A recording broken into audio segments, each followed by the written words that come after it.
Você está no canal Eu Estudo a Lição com o pastor Samuel Camilo. Hoje é segunda-feira, dia 6 de julho, e o tema que estudaremos na nossa lição será Proclamando o Cristo Ressurreto.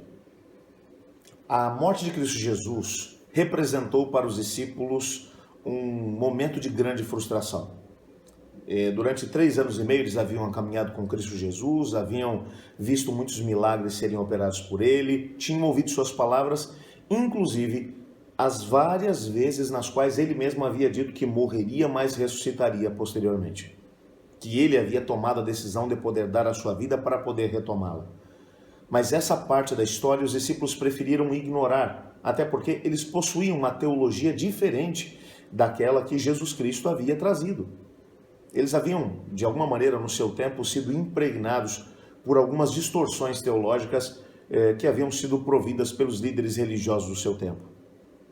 Cristo, quando veio à Terra, ele não questionou aquilo que a palavra de Deus mencionava, mas ele questionou aquilo que a tradição religiosa apresentava, principalmente sobre o próprio Messias. Os apóstolos só foram compreender o que as profecias do Antigo Testamento mencionavam sobre a vinda do Messias, a sua morte e ressurreição, depois que tudo isso aconteceu. O fato é que naquela sexta-feira, por volta das 15 horas, quando na cruz do Calvário Jesus disse está consumado, e tendo expirado, acabou morrendo, os discípulos viram o corpo do Senhor ser removido da cruz do Calvário, colocado num sepulcro novo de José de Arimateia. José, juntamente com Nicodemos, haviam levado alguns quilos de especiarias e acabaram embalsamando de forma bem precária o corpo de Jesus. As mulheres que haviam acompanhado esse processo todo mencionaram que preparariam um processo de preparação do corpo para o sepultamento de maneira mais intensa no sábado à noite, para que no domingo fizessem o trabalho.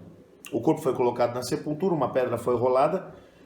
Entretanto, ainda no finalzinho da tarde de sexta-feira, os líderes religiosos vão até Pilatos e dizem: olha, nós os lembramos que esse embusteiro havia mencionado que morreria, ressuscitaria, mas no terceiro dia ressuscitaria. E se os discípulos forem até lá e roubarem o corpo dele, essa situação vai ser pior do que se ele tivesse permanecido vivo. Eu quero que você se lembre que os discípulos não estavam levando em consideração as palavras de Cristo Jesus, mas os inimigos do Senhor não se esqueceram delas. E Pilatos agora dá ordem para que a pedra fosse lacrada com o seu próprio selo, uma guarda colocada na frente do sepulcro para poder mantê-lo fechado e em segurança o corpo de Cristo Jesus. E nós temos ainda, através de Ellen White, a segurança de que os demônios foram posicionados diante daquele sepulcro para que Jesus não saísse de lá, para que o corpo de Jesus não saísse de lá. Tudo parecia correto. Eu quero só te lembrar que as mulheres estavam profundamente tristes com isso. No sábado, elas descansaram conforme o mandamento, os evangelhos vão ser claros a respeito disso. No sábado à noite elas vão comprar especiarias e ungüentos para poder embalsamar o corpo de Cristo. Na manhã de domingo, Jesus ressuscitou ainda de madrugada. Mas o texto vai dizer que o sol ainda não havia nascido quando as mulheres se colocaram a caminho do sepulcro. E Marcos, de maneira muito especial, vai dar a entender que essas mulheres conversaram com os apóstolos e pediram ajuda deles, mas ninguém quis ir junto com elas. Foram apenas um grupo de mulheres. Sabemos que Maria, mãe de Jesus, estava entre elas, Maria Madalena estava entre elas também, e elas estão indo pelo caminho para poder embalsamar o corpo de Cristo, e elas vão conversando. Marcos vai dizer isso claro: quem vai tirar a pedra para nós? Nós não temos força suficiente para poder rolar a pedra. E aqueles soldados que estão lá na frente, e o selo que foi colocado sobre a porta. Apesar de todas as impossibilidades, elas continuam seguindo para o sepulcro. Isso é fé. Eu quero te dizer que todo aquele que quiser testemunhar de Cristo Jesus, que quer construir uma história com Cristo Jesus que possa ser testemunhada depois, vai ter que construir uma história de fé com Cristo Jesus. Pela fé elas vão. Elas sabem que não podem com a pedra, elas sabem que tem um selo que está lacrando a pedra, elas sabem que existem soldados que estão vigiando o sepulcro, elas sabem que o inimigo de Deus não quer que o corpo de Jesus saia daquele lugar. Elas sabem que, humanamente falando, será impossível que elas consigam ter acesso ao sepulcro e ao corpo de Cristo Jesus. Mas mesmo assim, elas vão. O fato é que quando elas chegam ao sepulcro, a pedra já havia sido rolada, o selo já havia sido violado, os guardas já não estavam mais lá, e os demônios já haviam sido completamente vencidos, derrotados, porque na madrugada Cristo havia ressuscitado. Elas não sabiam disso ainda, mas elas têm um encontro imediato com um anjo que dizem: por que vocês estão procurando entre os vivos, entre os mortos, aquele que está vivo? Ele ressuscitou, ele não está mais aqui. Vão e contem aos seus apóstolos o que aconteceu. Nesse momento, as mulheres correm até o cenáculo, mesmo lugar onde na quinta-feira à noite os apóstolos haviam tomado a ceia junto com Jesus. Eles estão trancados com medo que a qualquer momento a polícia de Jerusalém vai bater na porta e vai dar voz de prisão a todos eles. E eles também vão passar pela mesma experiência do Cristo. Você consegue imaginar quando ainda de madrugada elas estão batendo na porta e dizendo: abram, nós temos uma coisa importante para dizer. Eu imagino quase aquele grupo de apóstolos amedrontados dizendo: a polícia chegou, agora nós vamos ser presos. Mas quando eles abrem a porta, as mulheres agora a todo volume dizem: ele ressuscitou, nós vimos o sepulcro aberto. Mais do que isso, o Evangelho de João vai mencionar que em algum momento desse processo, o próprio Cristo aparece para Maria Madalena e diz para ela: Maria, eu quero que você vá e conte aos meus apóstolos, diga para eles que eles não precisam ficar trancados naquele cenáculo com medo, que eles vão para Galileia e eu vou me encontrar com eles lá.